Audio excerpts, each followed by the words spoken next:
अस्सलाम स्टूडेंट्स, क्या हाल चाल है। उम्मीद है आप लोग खैरियत से होंगे। Welcome back. स्टूडेंट्स, हम बात कर रहे थे law of conservation of momentum पे। और law of conservation of momentum क्या होता है, लास्ट लेक्चर में हमने ये सीखा कि एक सिस्टम का मोमेंटम हमेशा कांस्टेंट रहता है। जितना पहले मोमेंटम होगा बाद में भी सिस्टम का मोमेंटम उतना ही होगा। उसमें हमने उसकी एक्सप्लेनेशन देखी, उसकी हमने डेरिवेशन देखी, उसका एक ख़ास फार्मूला हमने बनाया जिसमें initial momentum was equal to final momentum. ये हमने चीज़ें डिस्कस कर ली थी। आज का जो हमारा टॉपिक है वो है applications of law of conservation of momentum. के law of conservation of momentum को कहाँ कहाँ पे अप्लाई किया जाता है, हमें ये कहाँ पे नज़र आता है कि हम कह सकें जी फलां सिस्टम की अगर आप बात करें तो यहाँ पे law of conservation of momentum आपको नज़र आएगा। तो आज हम इस पे बात करेंगे। सुनो, सबसे पहले अगर हम बात करें बैलून की, बैलून जो मैं बनाने की कोशिश करता हूँ मैं।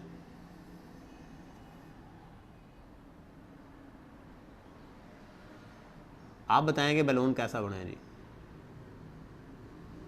क्या कहते हैं, सही बना है? अच्छा, नहीं भी सही बना तो मान लीजिए बैलून है, ठीक है। ये ना कहना सुराही उल्टी करके रख दी सर ने। अच्छा भाई, बैलून की अगर हम बात करें, इसके अंदर एयर फील्ड है। ये एयर और बैलून मिलकर एक सिस्टम बनाते हैं।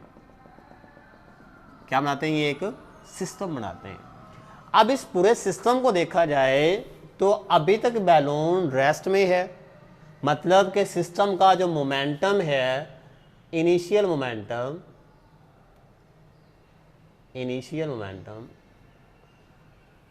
ये जीरो है। क्या है? ये रेस्ट में है, अभी तक मूव नहीं कर रहा, ठीक है। यहां से हमने इसको बंद किया, मैंने तो खोल रखा ना, माना कि इसको बंद किया हमने, हवा इसके बाहर नहीं निकल रही, इसका मतलब ये रेस्ट में है। जब ये रेस्ट में है तो क्या है, इसका मोमेंटम जीरो। क्यों? क्योंकि हमें पता है कि मोमेंटम तब होता है जब बॉडी की कुछ ना कुछ वेलोसिटी हो। अगर वेलोसिटी नहीं है, वेलोसिटी जीरो है, मोमेंटम जीरो होगा। तो हमने बात कर ली है ना कि मोमेंटम इक्वल होता है mass multiplied by velocity. Mass चाहे उसका 100 किलोग्राम ही क्यों ना हो, वेलोसिटी जब जीरो है तो product is equal to zero. अभी तक ये मोशन में नहीं है, रेस्ट में है, इसका मतलब मोमेंटम जीरो है। हमने क्या किया जी, इसको जैसे ही छोड़ा, यहां से गैसेस तेजी के साथ रश आउट होती हैं। गैसेस क्या करती हैं, यहां से तेजी के साथ बाहर निकलती हैं। जब ये तेजी के साथ बाहर निकलती हैं, खास वेलोसिटी के साथ बाहर निकलती हैं, तो कुछ मोमेंटम हासिल कर लेती हैं। क्या होता है भी, कुछ मोमेंटम हासिल। अब होता यह है कि जितना ये मोमेंटम हासिल कर लेती हैं, बैलून भी उतना ही मोमेंटम हासिल करेगा इसको कांस्टेंट करने के लिए। लॉ में क्या है कि सिस्टम का मोमेंटम हमेशा क्या रहेगा, वो कांस्टेंट रहेगा। जैसे ही ये गैसेस बाहर को निकली बहुत तेजी के साथ, बैलून भी इसकी ऑपोजिट साइड पे मूव करेगा एक खास मोमेंटम हासिल करने के लिए। जब ये एक ऑपोजिट साइड में मूव करेगा, गैसेस इधर को निकल रही हैं, जो बैलून है ये अपवर्ड मूव कर रहे हैं, गैसेस डाउनवर्ड मूव कर रही है, तो मोमेंटम क्या हुआ? फिर जीरो हुआ। मतलब जितना मोमेंटम ये इस साइड को ले रही हैं, सपोज दैट इस साइड को मोमेंटम है इनका 10 न्यूटन सेकेंड, तो इसकी ऑपोजिट साइड पे जो बैलून है उसने मोमेंटम भी कितना गेन किया होगा, उसने भी 10 न्यूटन सेकेंड का। ये प्लस में है तो ये क्या होगा, माइनस में होगा। इसलिए दोनों का अगर आप सम निकालें तो ये प्लस का 10 Newton second minus 10 Newton second, तो इक्वल किस चीज के आ गया, जीरो के। जाहिर हुआ कि सिस्टम को मोमेंटम क्या है, यहां पे भी जीरो है। क्यों? पहले चूंकि मोमेंटम जीरो था तो बाद में भी क्या हुआ, सिस्टम को मोमेंटम जीरो हो गया। तब तक भी चलता रह सकता है जब तक सारी की सारी गैसेस एक्सपेल आउट नहीं हो जाती, उसके बाद भी सिस्टम क्या आ रहेगा, वो रेस्ट में होगा, मतलब उसका मोमेंटम वहां पे भी जीरो होगा। तो जाहिर हुआ कि जो बैलून जिसके अंदर एयर फील्ड है, यहां पे हमें law of conservation of momentum नजर आता है। बात समझ में आ गई? दूसरी अगर हम एग्जांपल देखें इसकी, रॉकेट की, ये रॉकेट इंजन होते हैं, स्पेस में जाने के लिए यूज होते हैं, खास तौर पे स्पेस शटल्स होती हैं, वो अगर उसकी बात करें, चलिए कोशिश करते हैं इसको भी बनाने की, अगर बन गया तो।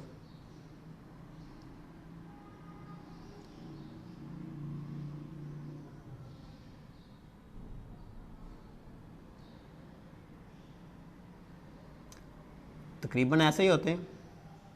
क्यों भाई? चलें, ड्राइंग में थोड़ा सा कमज़ोर हूं मैं। आप मान लो कि ये रॉकेट है, ठीक है। ये ना हो कि भाई ईद पे चलाने के लिए जो शुरलियाँ सी लगाई जाती है, सर जी वो बना दिया आपने, रॉकेट ऐसा ही होता है जी।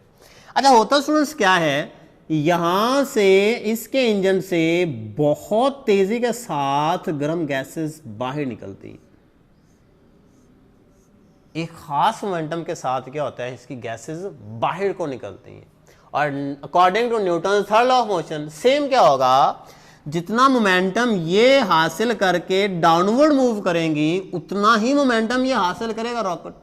और ये कौन सी डायरेक्शन को हासिल करेगा, उसकी ऑपोजिट डायरेक्शन को। अगर गैसेस डाउनवर्ड मूव करके मोमेंटम हासिल कर रही हैं तो रॉकेट क्या करेगा, ये अपवर्ड मूव करके एक मोमेंटम हासिल करेगा। यही वजह है कि ये रॉकेट बहुत तेजी के साथ ऊपर चला जाता है। क्यों?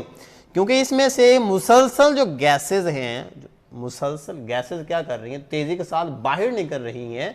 एक खास मोमेंटम से बाहर को ये एक्सपेल आउट होती हैं, रश आउट होती हैं ये। और उतना ही मोमेंटम हासिल करना, सिस्टम का मोमेंटम कांस्टेंट रखने के लिए, उतना ही ये रॉकेट जो है ये मोमेंटम हासिल करता है और बहुत तेजी के साथ फिर ये ऊपर मूव करता है। तो यहाँ पे भी हमें law of conservation of momentum नजर आता है। दो एग्जांपल्स कर ली हमने। कौन सी? Example of air filled balloon, हवा से भरे हुए गुब्बारे की जो मोशन है, इसकी हमने एग्जांपल कर ली। और साथ में कौन सी हमने कर ली, मोशन ऑफ रॉकेट इंजन, इसकी हमने बात कर ली कि इसके इंजन में से गैसेस बहुत तेजी के साथ बाहर निकलती हैं, एक खास मोमेंटम हासिल करती हैं। उसको कांस्टेंट करने के लिए, कंजर्व करने के लिए उसके बराबर लेकिन ऑपोजिट डायरेक्शन में रॉकेट भी एक खास रॉकेट भी एक खास मोमेंटम हासिल कर लेता है, जिसकी वजह से वो अपवर्ड मूव करता है। तो सिस्टम का मोमेंटम क्या होता है, वो कांस्टेंट। जितना मोमेंटम गैसेस डाउनवर्ड मूव करके हासिल कर रही हैं उतना ही मोमेंटम रॉकेट अपवर्ड मूव करके हासिल कर रहा है। तो उनका अगर हम ऐड करें उसको, तो सम किसके बराबर आएगा, उसका 0 के बराबर आएगा। तो यहाँ पे भी हमें law of conservation of momentum नजर आता है। एक और इसकी एग्जांपल है, इसको मिटा दें जी। एक और एग्जांपल इसकी है जो हमारी बुक में भी बताई गई है, हम वो भी डिस्कस कर लेते हैं। ये भी बुक में दी गई हैं, दोनों आपने थ्योरी में पढ़े। पेज नंबर जो मैंने आपको बताया था law of conservation of momentum, उसके अंदर ही आपको दिया गया, टॉपिक के अंदर ही। और पेज नंबर इसका है हमारे पास यहाँ पे 70 पेज इसका है। एक एग्जांपल इसकी पेज नंबर 69 पे, जहाँ पे डेफिनेशन दी गई है law of conservation of momentum की। उसके नीचे बैलून की एग्जांपल है, बीच वाला आपने इसमें एप्लीकेशन में याद नहीं करना, वो एक्सप्लेनेशन जब आपने की उसके अंदर करना है। और उसके बाद लास्ट पे एक एग्जांपल दी गई रॉकेट एंड जेट इंजन की, वो मैंने आपको एग्जांपल करवा दी। अब मोस्ट कॉमन जो इसकी एग्जांपल है यहाँ पे, वो हम डिस्कस करते हैं, वो है gun and bullet.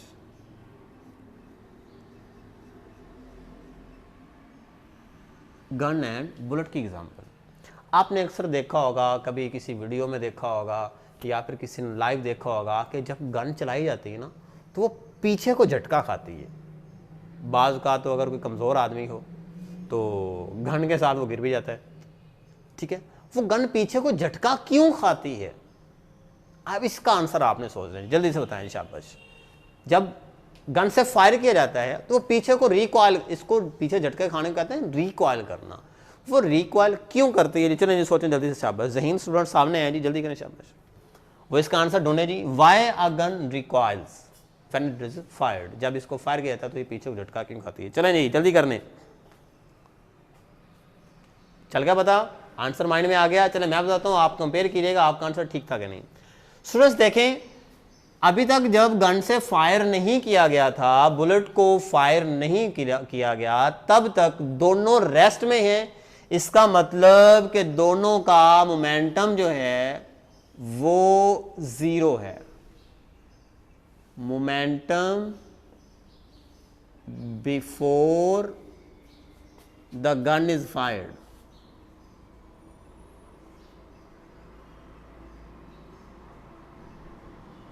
Is equal to 0। क्यों? क्योंकि गन भी रेस्ट में है, बुलेट भी रेस्ट में है। अगर वेलोसिटी 0 है तो मोमेंटम क्या होगा, 0 होगा। इसलिए हम कहते हैं कि इस सिस्टम का मोमेंटम क्या होगा, वो 0 होगा। अब माना कि हमने गन से फायर किया, जो उसमें से बुलेट है वो बहुत तेजी के साथ आगे मूव किया, उसने एक खास मोमेंटम हासिल कर लिया। तो सिंपल सी बात है, अगर बुलेट आगे को मूव किया है खास मोमेंटम के साथ, तो उसको कांस्टेंट रखने के लिए क्या होगा, गन बैकवर्ड मूव करेगी। क्यों करेगी? क्योंकि law of conservation of momentum बताता है कि सिस्टम का मोमेंटम हमेशा कांस्टेंट रहेगा। जितना मोमेंटम बुलेट आगे मूव करते हुए गेन करेगी, सेम उतना ही मोमेंटम जो गन है ये पीछे को मूव करके हासिल करेगी। वो एक को प्लस कंसीडर कर लें, दूसरे को माइनस, तो टोटल मोमेंटम क्या आएगा, यहाँ पे भी 0 आएगा कि एक की डायरेक्शन उस साइड को है, दूसरे की डायरेक्शन उसके ऑपोजिट है, दोनों ही एक दूसरे के असर को क्या कर देंगे, ये कैंसल आउट कर देंगे। तो इसका सम लेंगे तो क्या आएगा, total momentum is equal to 0। तो यहाँ पे भी हमें law of conservation of momentum देखने को मिलता है जी। थोड़ा सा मजीद इसको एक्सप्लेन कर लेते हैं। फर्ज कर लें जी, गन का जो मैस है वो m है, मैस ऑफ गन। क्योंकि गन बड़ी होती है इसलिए आप इसको कैपिटल M से जाहिर कर लो। साथ में हम कर लें जी mass of bullet,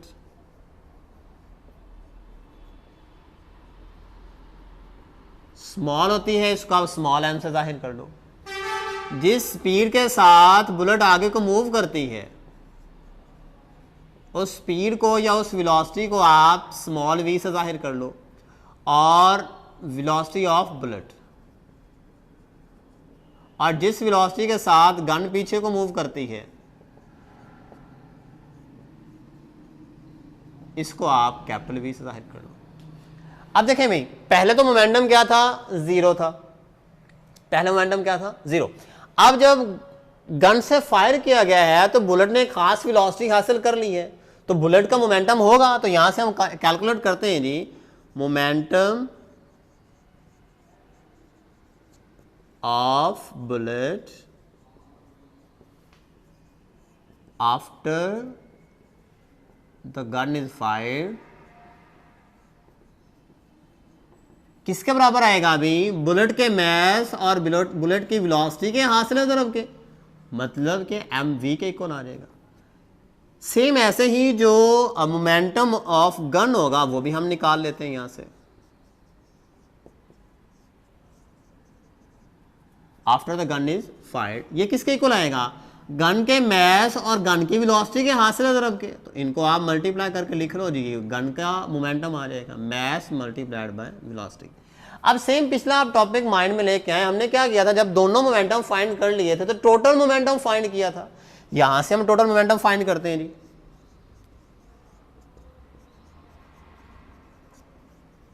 total momentum after the gun is fired किसके इक्वल आएगा, momentum of bullet plus momentum of gun, दोनों का मोमेंटम आप ऐड कर लोगे, टोटल मोमेंटम आएगा momentum of gun plus momentum of bullet. ये हमारे पास लास्ट पे जो इसका आफ्टर फायरिंग मोमेंटम आएगा वो।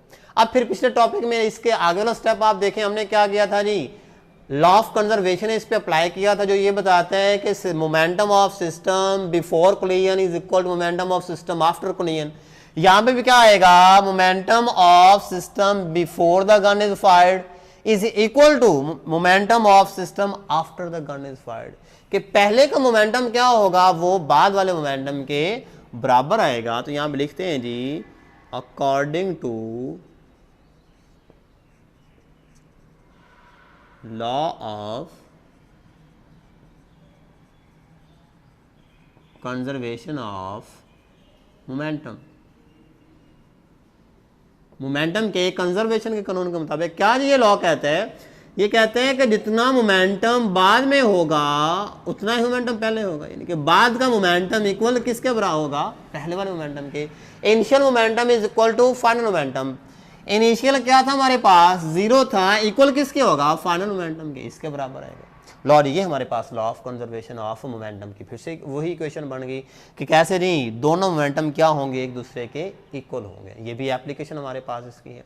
लेकिन जो हमारे पास ये इक्वेशन बनी है इससे हम कुछ चीज़ें और भी फाइंड कर सकते हैं। क्या फाइंड आउट कर सकते हैं, हम ये कर सकते हैं भाई, अगर हमें दिया हो बुलेट का मैस पता हो, हमें ये पता हो कि बुलेट कितनी स्पीड के साथ मूव करेगी, और हमें गन का मैस पता हो, तो हम बता सकते हैं गन पीछे कितनी वेलोसिटी के साथ आएगी, कितना झटका पीछे खाएगी, हम यहाँ से फाइंड कर सकते हैं। मीन्स दैट हम यहाँ से गन की वेलोसिटी भी फाइंड कर सकते हैं। जरूरी नहीं कि हम सिर्फ गन की वेलोसिटी फाइंड कर सकते हैं। अगर हमें ये पता हो कि बुलेट का मैस पता हो, बुलेट की वेलोसिटी पता हो, और गन की वेलोसिटी जो बैकवर्ड मूव करती है जब वो रिकॉइल इसका पता हो, इसकी वेलोसिटी का पता हो, तो हम यहाँ से जो गन का मैस है वो भी फाइंड कर सकते हैं। मतलब कि आपको इसमें से 3 वैल्यूज दी गई हैं, तो चौथी वैल्यू आप यहाँ से जो फाइंड करना चाहें वो कर सकते हैं। सपोज दैट जैसे बुक में किया गया है, हम यहाँ से गन की जो ये रिकॉइल है इसको ही फाइंड करना चाह रहे हैं। अब वो कैसे करेंगे जी? देखिए हमने इसको फाइंड करना है। मैथ्स का असूल है कि जिस चीज़ को आप फाइंड कर रहे होते हैं उसे इक्वेशन के एक साइड पे होना चाहिए, बाकी तमाम चीज़ें उठा के आप दूसरी साइड पे लेके जाएं। इस तरह से अगर आप सिंप्लीफाई कर लेते हैं तो आपका जो जिसको फाइंड करना चाह रहे हैं फाइंड करना थोड़ा ईजी हो जाता है। चलिए जी, आपने v फाइंड करना है। पहले तो ये देखें कि यहाँ पे प्लस में एक्स्ट्रा क्या हो रहा है, एम वी यहाँ पे प्लस में है, इक्वेशन के उस साइड पे जाकर क्या हो जाएगा भाई? ये तो आपने मैथ्स के टीचर से पढ़ा ही होगा कि जो इस साइड में प्लस में होगी वहां पे जाकर माइनस हो जाएगी। अच्छा जी, फाइंड क्या करना है स्टूडेंट्स? हमने यहाँ से v फाइंड करना है, m एक्स्ट्रा यहाँ पे और मल्टीप्लाई हो रहा है तो वहां पर जाकर क्या हो जाएगा, डिवाइड हो जाएगा। तो v बचेगा यहाँ पे minus m v divided by m, तो इस m के साथ जाकर ये डिवाइड हो जाएगा। तो इस फॉर्मूला के साथ आप फाइंड कर सकते हैं गन की वो वेलोसिटी जिसके साथ ये पीछे को झटका खाती है। और क्यों झटका खाती है इसका आंसर मैं आपको पहले बता चुका हूं, to conserve the momentum of system. अब कितनी वेलोसिटी के साथ ये बैकवर्ड मूव करती है वो आप इस फार्मूला के साथ फाइंड कर सकते हैं। जैसे आपकी इसके बाद जो एग्जाम्पल है, एग्जाम्पल नंबर आपकी है 3.7। तो स्टूडेंट्स यहाँ पे आपको सेम यही चीज पूछी गई है। उन्होंने कहा जी यहाँ पे फर्ज करें जी एक बुलेट का मैस है 200 ग्राम्स और साथ में उसकी जो 20 ग्राम है, उसको जब फायर किया जाता है तो वो 100 मीटर पर सेकंड की स्पीड हासिल कर लेती है। अगर गन का मैस 5 किलो हो तो बताएं गन की स्पीड क्या होगी? देखिए यहां पे आपको क्या बता दिया, एक तो उस बुलेट का मैस बता दिया, साथ में आपको बता दिया बुलेट की वेलोसिटी, साथ में गन का मैस बता दिया वो 5 किलोग्राम है। तो आपने क्या करना है, यहां से v फाइंड करना है। इस फॉर्मूला में वैल्यूज पुट करो, आप कैलकुलेट करो, इनको आपस में मल्टीप्लाई कर दो, इस पे डिवाइड कर दो, तो इस तरह से आप गन की स्पीड फाइंड कर लोगे। ठीक है, अब देखें स्टूडेंट्स, यहां पे जो नेगेटिव साइन है, माइनस की अलामत यहां पे जो आई है, ये किस चीज को जाहिर करती है? अब देखें v की वैल्यू किस में आ रही है, नेगेटिव, माइनस में आ रही है। इसका मतलब कि इसकी मोशन की डायरेक्शन बुलेट की मोशन की डायरेक्शन के हमेशा अपोजिट होगी। गन की मोशन की डायरेक्शन, इसकी जो वेलोसिटी होगी वो ऑपोजिट होगी किसके, हमेशा बुलेट की वेलोसिटी की डायरेक्शन के। बुलेट अगर फॉरवर्ड में है तो ये रिवर्स में होगी, ये अगर आगे को बुलेट मूव करती है तो गन हमेशा किस साइड को, पीछे को मूव करेगी। अब आपके लिए एक सवाल है, सिंपल सा सवाल है, मुश्किल नहीं है। हम कहते हैं जी दोनों का मोमेंटम क्या होता है, सेम होता है, जितना मोमेंटम गन का उतना ही मोमेंटम बुलेट का। बुलेट का तो मैस होता है जी थोड़ा सा, मतलब तकरीबन 20 ग्राम की होती है, तकरीबन 20 ग्राम की, इससे ज़्यादा की नहीं होती। ठीक है, हम उसकी बात कर रहे हैं जो हिस्सा आगे उसके निकल के भागता है उसकी बात कर रहे हैं, बाकी तो खोल होता है उसका जिसने उसको होल्ड कर रखा होता है, वो तकरीबन 20 ग्राम का होता है। तो ये सोचें इस 20 ग्राम का और गन का मैस कम से कम 5 किलोग्राम होता है। पिस्टल की बात नहीं कर रहे, गन की बात करें, एटलीस्ट 5 किलो, बल्कि इससे भी ज्यादा तो होगा ही ना। चले फर्ज कर लेते हैं इसका मैस 5 किलोग्राम है, इसका मैस सिर्फ 20 ग्राम है, तो इनका मोमेंटम बराबर कैसे होगा, ये आपका सवाल है। इसका आपने आंसर देखना है अभी, इसको सोचें, माइंड में इसकी कैलकुलेशन करें। इसका मैस 5 किलोग्राम है, इसका मैस क्या है जी 20 ग्राम है, मोमेंटम दोनों का बराबर कैसे हो गया, ये आपके लिए आज के डेली प्रैक्टिस में है। आपने इसको खुद से माइंड में सुना, किसी से पूछना नहीं है, चीटिंग नहीं करनी, मकसद हमारा खुद से सोचना है, कुछ पल्ले भी बात पड़ती है कि नहीं, तो ये आपने सोचना है। चलिए स्टूडेंट्स, ये था हमारा आज का टॉपिक जिसमें हमने applications of law of conservation momentum पढ़ी। इसमें हमने 3 एप्लीकेशन पढ़ी, एक एयर फिल्ड बैलून की एग्जांपल पढ़ी हमने, दूसरा हमने रॉकेट और जेट इंजन की एग्जांपल पढ़ी, और थर्ड पे हमने कौन सा पढ़ा जी, गन एंड बुलेट का सिस्टम के। इस पे भी हमें law of conservation of momentum देखने को मिलता है। अब वो कैसे हम इसकी कैलकुलेशन कर सकते हैं, किस तरह से हमने इसकी डेरिवेशन करनी है, हमने देखा कि पहले मोमेंटम 0 होता है, गन का मैस m है, बुलेट का मैस को स्मॉल m से जाहिर कर लें, और बुलेट की वेलोसिटी को स्मॉल v से, और गन की वेलोसिटी को आप कैपिटल V से जाहिर कर लें। उसके बाद क्या होता है जी, हमने ये पढ़ा है जी कि चूंकि बुलेट मूव कर रही है तो जाहिर सी बात है इसका मोमेंटम होगा, तो बुलेट का मोमेंटम किसके बराबर होगा, इसके मैस और इसकी वेलोसिटी के हासिल ज़रब के। गन का मोमेंटम किसके बराबर होगा, गन का मैस और गन की वेलोसिटी के हासिल ज़रब के। टोटल मोमेंटम कितना आ जाएगा after the gun is fired, total momentum होगा momentum of gun plus momentum of bullet. और लॉ ऑफ कंजर्वेशन मोमेंटम क्या कहता है जी, initial momentum is equal to final momentum, यानी कि टोटल ये मोमेंटम इक्वल होगा टोटल दिस मोमेंटम, इस मोमेंटम के ये इक्वल होगा, ठीक है। तो हमने उस तरह से इसको लिख लिया जी, दोनों इक्वल होंगे एक दूसरे के। यहाँ तक तो था कि law of conservation of momentum. अब मजीद इससे हम फाइंड क्या कर सकते हैं, मैंने आपको बताया कि आप इनमें से कोई भी वैल्यू फाइंड करना चाहें वो कर सकते हैं, शर्त यह कि बाकी वैल्यूज़ आपको दी गई हों, ठीक है। और उसके बाद हमने क्या किया जी, अगर हमें v फाइंड करना है तो ये साइड माइनस में प्लस में है, उधर जाकर माइनस में हो जाएगा। m यहाँ पे मल्टीप्लाई हो रहा है, यहाँ पर जाकर डिवाइड हो जाएगा, तो v is equal to minus m v over m। Minus का साइन क्या इंडिकेट करता है, ये शॉर्ट क्वेश्चन पूछा जाता है, एक्सरसाइज में भी पूछा हुआ है, या फिर आपसे क्वेश्चन पूछा जाता है कि माइनस का साइन यहाँ से क्या शो करता है।